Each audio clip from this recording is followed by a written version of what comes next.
Hello बच्चों, so let's understand this question. The question is asking describe four major source of credit for rural household in India or describe the source of formal and informal credit in India. तो चलिए discuss करते हैं। तो इसका की concept होगा formal source of credit. तो हमारे फॉर्मल सोर्स ऑफ क्रेडिट हम उन सोर्स ऑफ क्रेडिट को बोलेंगे जो कि हमारा लॉ और रेगुलेशंस को फॉलो करते हैं, जो कि गवर्नमेंट ने फ्रेम किए हैं। और अगर हम बात करें रेट ऑफ इंटरेस्ट की, तो इनका रेट ऑफ इंटरेस्ट काफ़ी लो होता है क्योंकि ये आरबीआई के सुपरविजन में होती है। और ये किन किन को इंक्लूड करती है commercial bank, regional rural bank, corporative etcetera.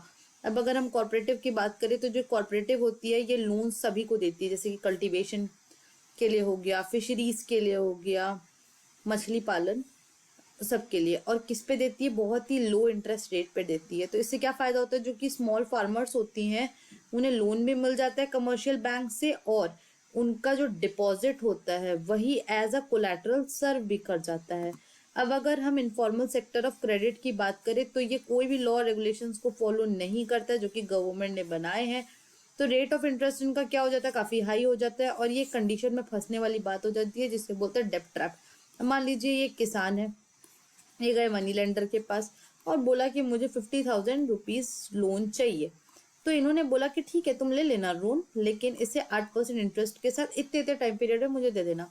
अब ये बेचारा किसान तो बड़ा खुश हो जाते हैं कि चलो ठीक है मुझे तो लोन मिल रहा है, लेकिन जो ये किसान है वो धीरे धीरे करके पैसे भी लौटा रहा है। बट ये मनी लेंडर ये क्या करेगा? ये थोड़ी सी चालाकी करेगा, ये बोलेगा कि तुमने तो मुझे पैसे लौटाए ही नहीं है।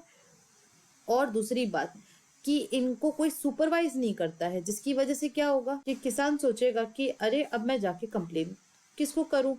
तो यहाँ पे वो क्या करेगा? थर्ड पर्सन के पास जाएगा, बोलेगा कि मुझे 50,000 रुपीज विद 8% इंटरेस्ट का लोन तुम दे दो, मैं तुम्हें बाद में चुका दूंगा। तो इस किसान के ऊपर क्या हो रहा है? लोन पे लोन, लोन पे लोन चढ़ता जा रहा है।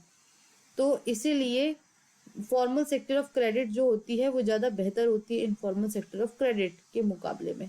और ये किन किन को इंक्लूड करेगा? जैसे कि आपने कभी फ्रेंड से पैसे लिए, फैमिली मेम्बर से पैसे लिए, मनी लेंडर से पैसे लिए, तो ये उनको इंक्लूड करता है। जैसे आप अगर बोलेंगे कि भाई मेरे को 10 रुपये उधार दे दे, 15 रुपये उधार दे दे, तो वो जो हमारा दोस्त होगा वो थोड़ी ना दिखेगा कि अच्छा आरबीआई ने इतना इतना नियम बनाया तो मैं इतने इतने इसको इंटरेस्ट में दूंगा।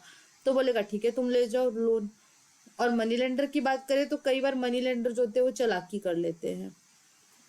अब अगर हम बात करें सेल्फ हेल्प ग्रुप की, तो ये जो सेल्फ हेल्प ग्रुप होती है ये भी लोन्स को इशू करते हैं, बट काफ़ी रीजनेबल रेट पे देते हैं। और ये एक म्यूचुअल हेल्प ग्रुप होती है जो कि आपका सभी को सपोर्ट प्रोवाइड करती है। ये आए ही साथ में इसलिए ताकि ये अपने इकोनॉमिक इश्यूज को सॉल्व कर सके और इनकम को अर्न कर सके। So I hope this question has been clear to you. Thank you and best of luck.